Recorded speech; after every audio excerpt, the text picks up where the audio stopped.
Nah, kemudian 17 Agustus 2016 Peggy Setiawan menulis mengais rezeki di kota orang. Ya. Artinya kan di luar, bukan di kota sendiri kan, di kota orang. Nah, kemudian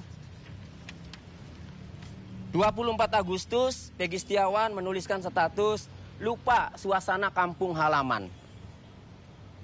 Nah, kemudian 1 September Peggy Setiawan menuliskan, ya Allah, saya nggak tahu apa-apa tentang masalah ini. Kenapa saya kena getahnya? Cobaan yang Engkau berikan begitu berat, ya Allah.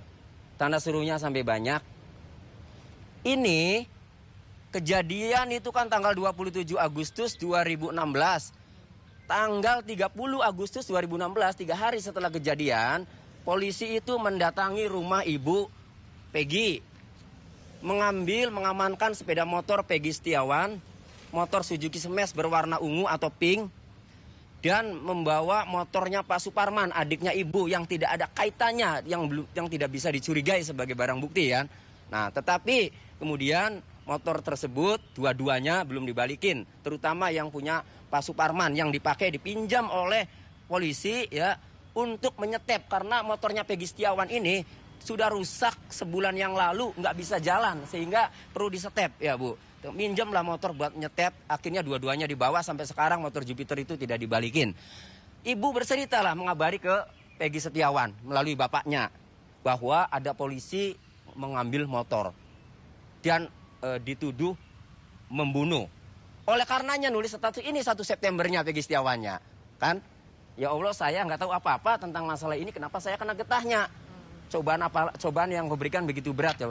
Ini setelah dikabari oleh ibu, setelah polisi datang ke rumah kan, 30 Agustus 2016.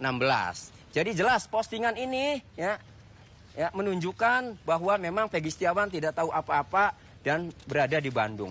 Lalu ada lagi postingan yang lebih penting, yang tidak kalah penting ya. Di sini 10 Desember 2016. Ye pulang. Karena proyeknya Peggy Setiawan berada di Bandung itu sejak Juli sampai akhir November itu habis. Bahkan menurut keterangan Pak Agus Koaceng di sana ya, di Rancakasiat, sangat ingat bahwa Peggy Setiawan, ayahnya bernama Rudi, itu pulang barengan dengan 2 anaknya setelah proyek selesai. Kapan proyek selesai? Proyek selesai adalah akhir November. Makanya ditulis di sini 10 Desember pulang, jadi nyambung. Nah, kemudian, nah ini ya Allah tiap hari berangkat pagi pulang malam, kagak punya waktu buat mikirin main. Nah, rangkaian-rangkaian seperti ini ya, kami menilai ini sangat penting, ini menguntungkan Peggy, menguatkan Peggy bahwa pada saat kejadian berada di Bandung, bukan di Cirebon. Tapi postingan-postingan yang bagi kami penting ini hilang setelah muncul lagi akun Facebooknya. Maka kami menanyakan pada hari kedua tes psikologi, saya tanya kepada Peggy, Peggy, ini akun Facebook kamu? Saya bilang, saya tunjukin kan, ini akun Facebook kamu. Betul Pak. Kok postingan-postingan kamu hilang? Ya nggak tahu Pak. Kamu masih bisa nggak di penjara, di dalam sel untuk mengendalikan Facebook? Enggak Pak. Saya tanya, penyidik pernah minta password nggak? Iya Pak, pernah minta.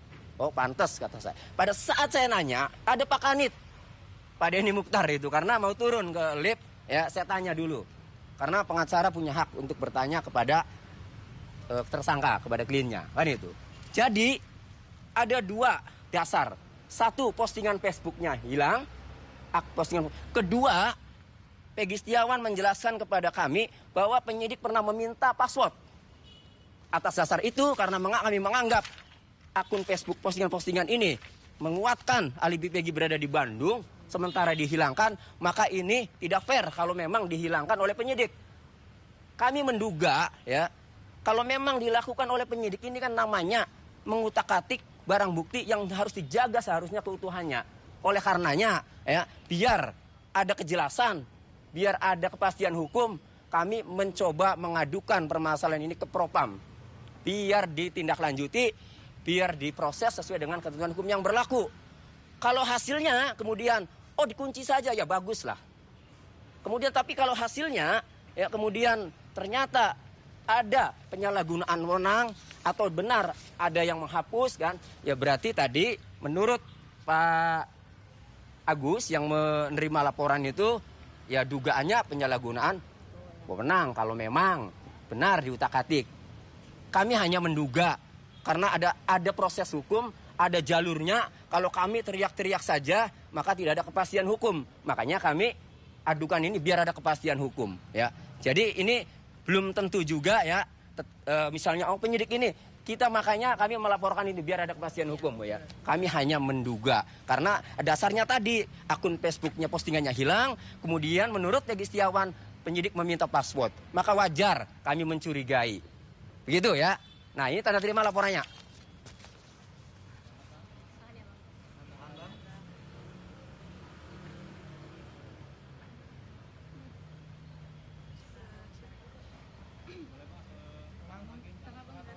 Mana dulu ini dulu ya.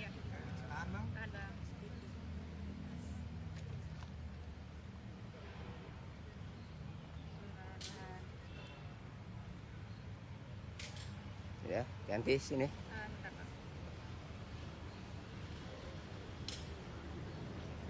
Sini ya.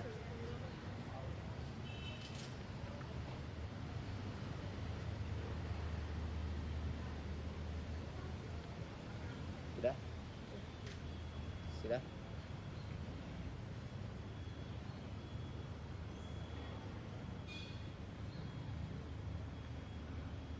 Jadi kami minta kepada Bapak Kapolri dalam hal ini Kadipropam Polri agar segera menindaklanjuti pengaduan kami karena ini sudah rame, sudah viral ya.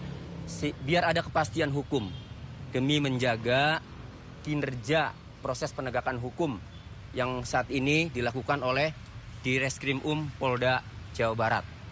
Tadi Pak Agus selaku SPK penerima pengaduan ini nanti dalam 20 hari akan dihubungi, akan diberitahukan SP3D, surat perkembangan penanganan Dumas. Ya.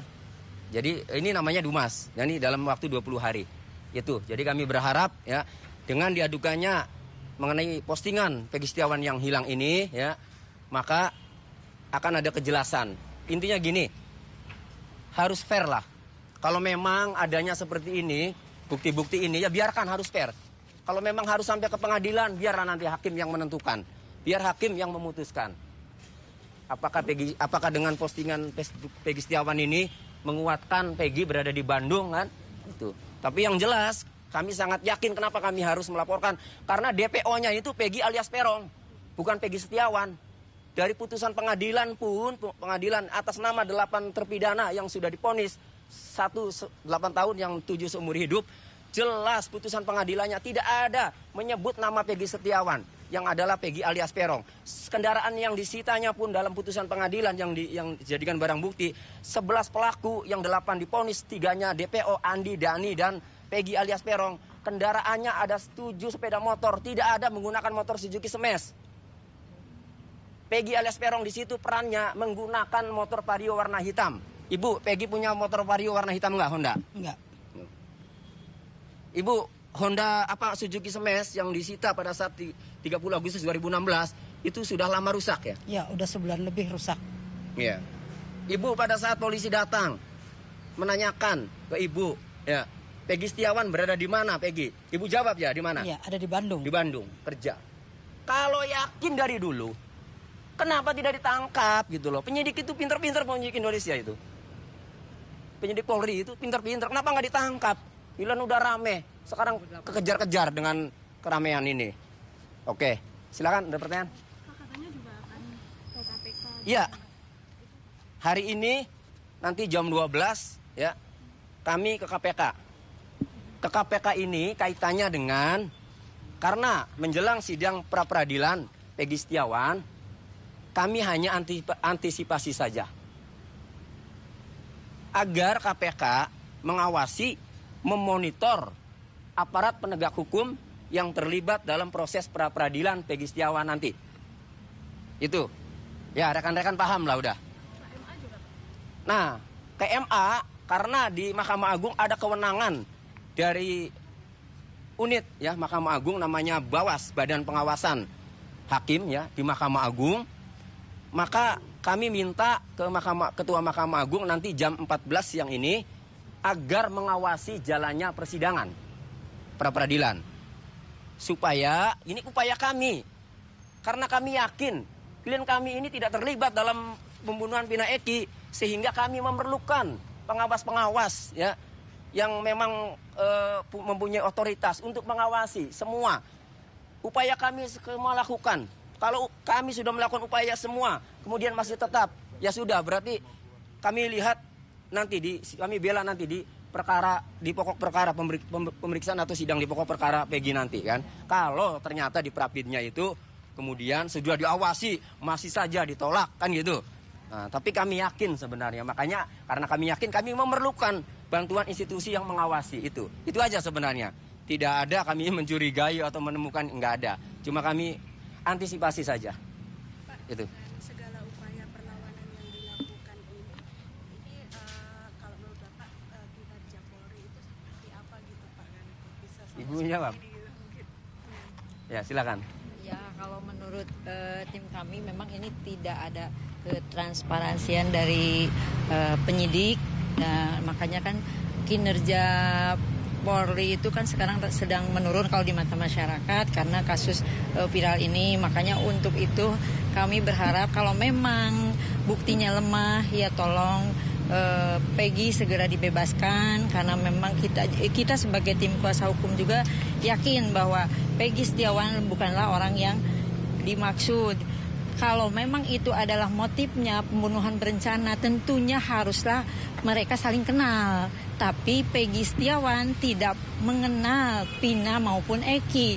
Dari situlah alibi kita.